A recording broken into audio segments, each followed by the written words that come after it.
Dr. Mohamed ElMosalamy is actually my colleague.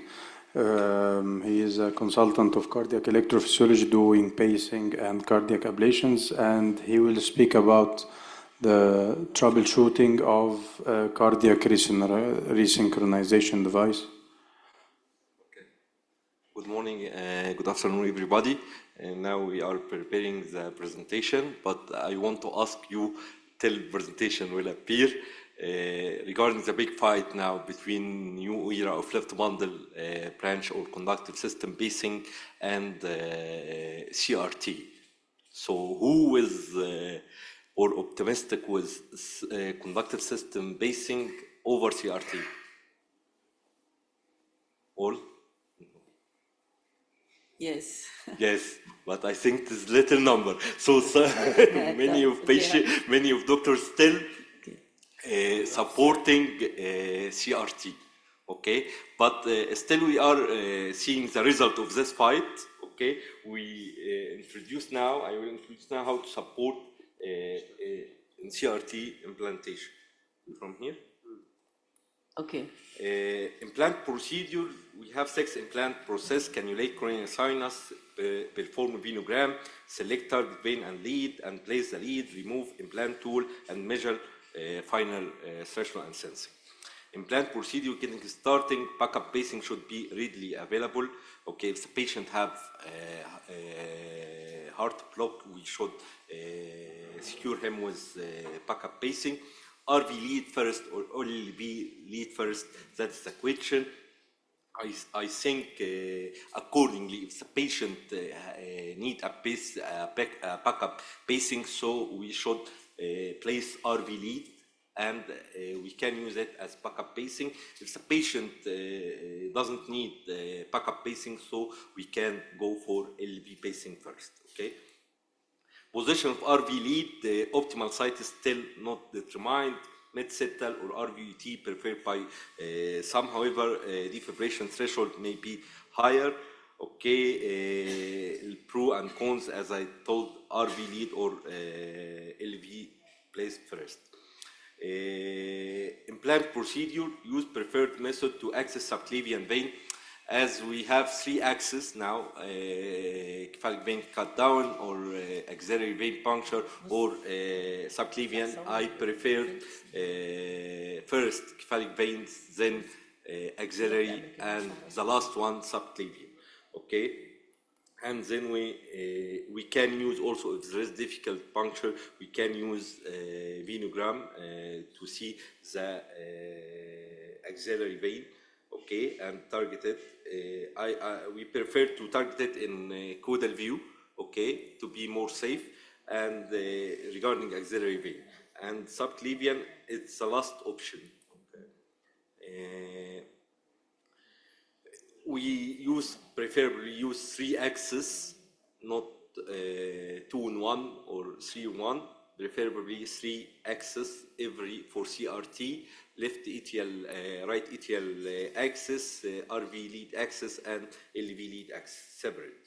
And now cannulate coronary sinus here. The coronary sinus is anatomical, and the coronary sinus, as all of you know, that it is an posterior structure. Okay, so we cannulate. We can use all these introduction sheaths, Medtronic or St. Jude. Okay, fixed sheath or attain command that curved sheath accordingly to the side or the shape of the coronary sinus. And sometimes I think Dr. Alfie last case, there is some cases come very smooth. Okay, and some cases may take 2-3 hours to cannulate the coronary sinus. Yeah, the last case was the Sudanese lady. Yes. 2 weeks ago. Yeah, she had a very big, very big right atrium and posteriorly directed coronary sinus, and we actually cannulated the coronary sinus using the Tiromo wire and the AL diagnostic catheter with the help of Dr. Mohamed Saeed. And actually After 2 weeks, we have seen the patient, and she actually was fine, but the procedure was very, very hard. Very difficult, Yeah. and also we cannulate the coronary sinus from femoral vein axis. To visualize Yeah, Okay, yeah. to visualize, To guide as you. even the coronary sinus structure and orientation, it is very strange. Yeah. So we cannulate it from the coronary sinus. And this is a teamwork, and actually you cannulated the coronary sinus from the femoral vein in order to like visualize where is it, the coronary sinus, because it was like after several times we didn't cannulate the coronary sinus. So you have to be always prepared with the electrophysiological catheters also in order to help you to cannulate the coronary sinus even from the femoral vein, and you have to tackle it from the subclavian. Yeah. And finally, for how many hours did you succeed in doing that? Because it was really challenging. Actually, we only spent 2 hours in the whole procedure. Whole procedure, yeah. Yeah, 2 hours, because we changed the Operators. technique, we changed the operators. Okay. So we changed. I'm the maestro. And the patient also. I said, Alfie, enough. Saeed, go. So don't keep doing the same technique, with the same tool, with the same person, with his same mind. Yeah. You have to change all of this in order to succeed. That's true. Yeah. Yes, and it is very important from the maestro how to change the mind, how to accept the idea, Change the people. and how to change the people, and how to change the hand. Okay, it is a teamwork.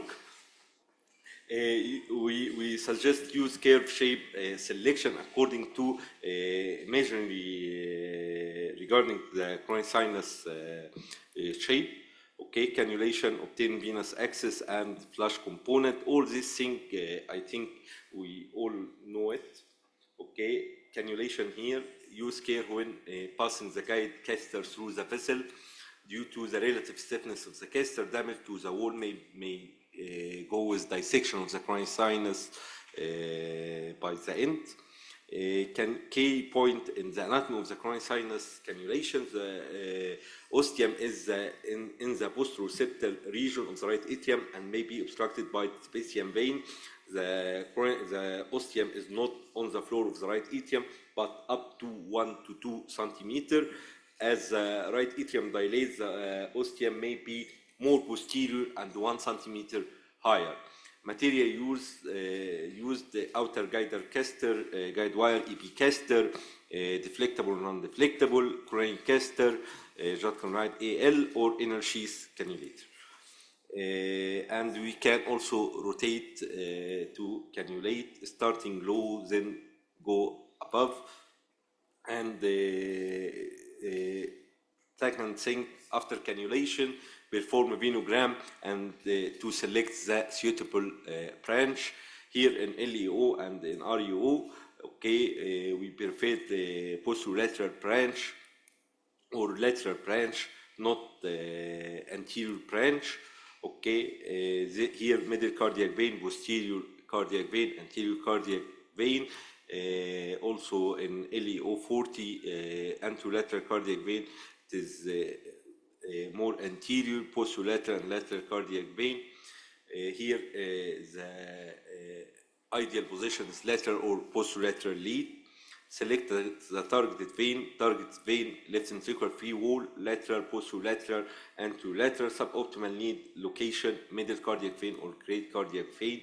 Select the suitable lead for the anatomy, bipolar, quadripolar lead according to the targeted vein and the shape of the vein. Here we have Medtronic also different shapes and Sandroot different shape. Place the CS lead over the wire or style driven design.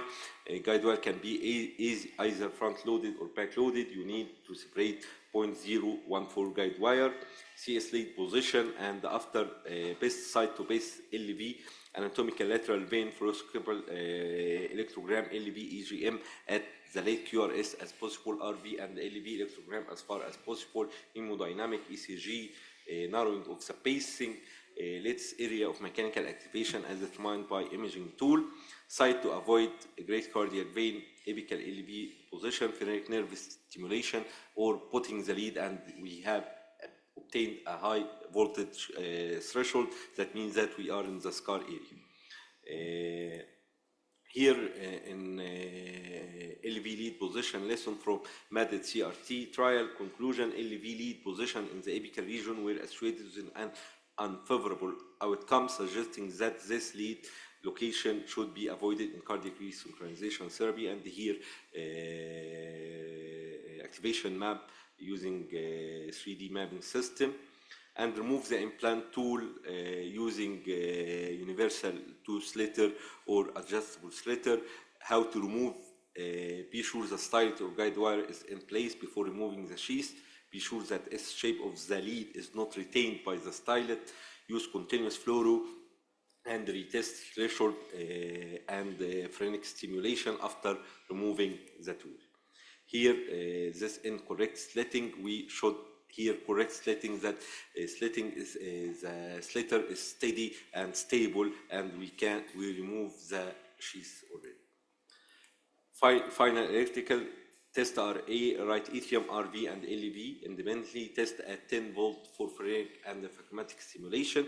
Acceptable threshold for LV depend on difficulty of lead placement and target vessel option. As sometimes we put a lead and we have a threshold around 1.75 or 2 or 2.25, but according to difficulty of the cannulation and difficulty of the lead, the vein itself, so we can accept a little bit high threshold, but not more than 2.5 or 3 volts.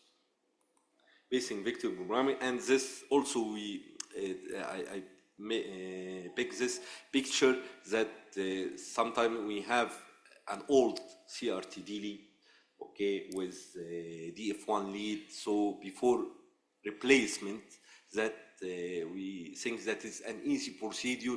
We should know that what is the type of the device. It is an old DF1 lead or a new IS4 or DF4 to provide the battery, or in Egypt now we don't have DF1 battery. Okay, so we plan to insert another RV lead during battery replacement. This IS1 and DF1, IS4 and DF4, and finally fixating the lead. And thank you for your attention.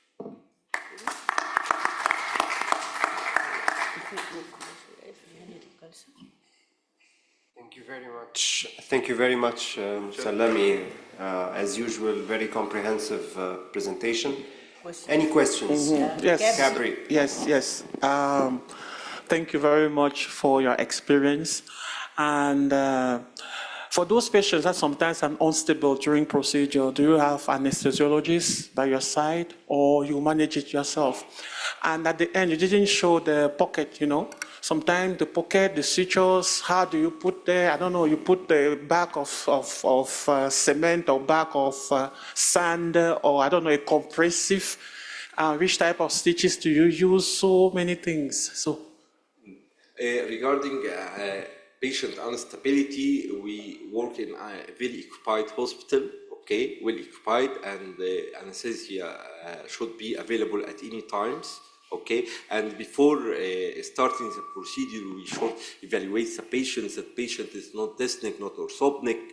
The patient can lie flat, okay. All this preparation, this before procedure, okay. As CRT, it is an elective procedure. It is not an urgent or emergent procedure. So in CRT, we should prepare the patient well before the procedure and be sure that everything is available. Second thing regarding the pocket formation, and this will depend on the size of the battery and size of the patient. Some patients very thin, so you need to do an submuscular or intramuscular pocket, okay? And some patients had a good fat region, and we can put the any battery, but we should make the pocket according to the size and bigger than the size little bit to the battery, and we should fixate the lead well, as we can take a knot before, not on the floor of the pocket, and then take a knot on the lead itself. Okay. And regarding anticoagulation, some patients need have will interproceed with anticoagulation. We prefer to do proper hemostasis, either by diathermy, either by compression, and to take the old suture, subcutaneous suture, and scoon suture very close to to close the wound well. And we also use a compression for hemostasis in some patients after we finishing the procedure. Any more questions? There is a ready-made Compression, cup, yes. ready-made cup which is very good with some elastic banding, which we tried it and is not expensive. This allows us to avoid hematomas. Hematomas طبعا carries risk of infection and opening the wound and so forth. Yuna Gandhi from Tanzania. Thank you. Getting this insight from Dr. ElMosalamy. My first question was, was regarding the device. You are telling us currently in Egypt there is no DF1 option. So does it mean that you do lead extraction? Because I know DF1, it has either three or two, yes, penny plugs. So what do you do? Because putting another RV lead, that means the pocket is full of many leads which can predispose to infection. No, we have on this situation, okay, we should risk stratify the extraction lead. Okay, if the lead is very old, more than 5 years, it carry high risk extraction. We can, regarding this three hits, we can cut it, okay, and cap it the lead, okay, regarding the pocket, and implant a new DF4 lead, okay, and if the patient we can extract the lead itself, it will be easy and it will be the right thing. But in patient with old lead, DF1 lead, and even either single coil or double coil, more than 5 years, it will carry a very high risk for extraction. If I need, I will extract. If I don't need, I will not put the patient in risk for perforation or even serious complication. I will put another RV. Just a comment, ElMosalamy, we very rarely extract a DF1 lead, and if you are caring about the risk of increased risk of infection with having that much material, of course the risk of complication with the extraction is much more prone to happen than the infection. But there is an advice when you implant another defibrillator lead. When we have an existing lead, you have to stay away from it so that interference does not happen. If the first one is implanted in the apex, go to the septum. If it's in the septum, go down into the apex. And this, Alfie has a very good experience in this when we had to implant a DF4 lead, because all companies do not provide the compatible DF1 CRTD or dual ICD. Okay. Any more questions? The second question was about how do you approach in terms of choosing the this CS catheter, because they have got different angles and the patient have different anatomies. The CS lead? Yeah, no, not lead. Cannulation. Delivery Cannulation. system. Yes. Delivery system. Yeah. You use whatever you have in the cath lab. Yes, we don't have this luxury of choosing. So what is available we use. First, we try with the quadripolar catheter to engage the CS and use the 6 French. Don't use the the Biosense 5 French. Use the 6 French any Medtronic, Sanjut, Biosense, the 6 French. And cannulate the CS, this will be easy. If you cannot cannulate it, use the femoral vein and use the decapolar catheter, the deflectable one, in order to engage the catheter. Use the quadripolar catheter from above and the deca deflectable from below to open the CS and to see it and to go into it, to hunt it, you mean. If we use the trauma wire and the lift jet, can you use amplets, lift amplets 1 or 2? 2 diagnostic catheter. Lift amplets 2 if it is available, 1 if it is, this is the only choice, and use the inner catheter, which we call it the subselector, to go inside and to cannulate. But remember, don't dissect the CS. Inject. Prof. Mervat, this is a very important question actually, but from the left side, because you're used to it and the catheter and the shapes, maybe they are produced in order to implant from the left side. But from the right side, I have one. You mean trick. left subclavian? From the left subclavian. Left subclavian. From the left subclavian.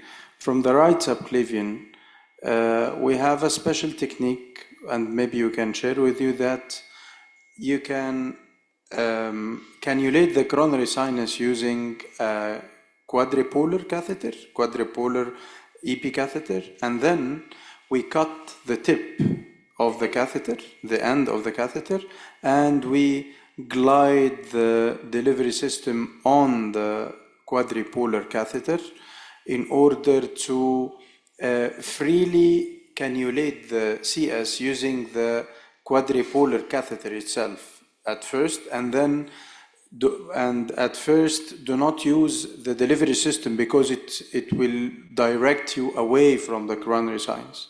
So the thing is, when you cannulate the coronary sinus from the left subclavian, you will have a lot of modalities, a lot of equipments.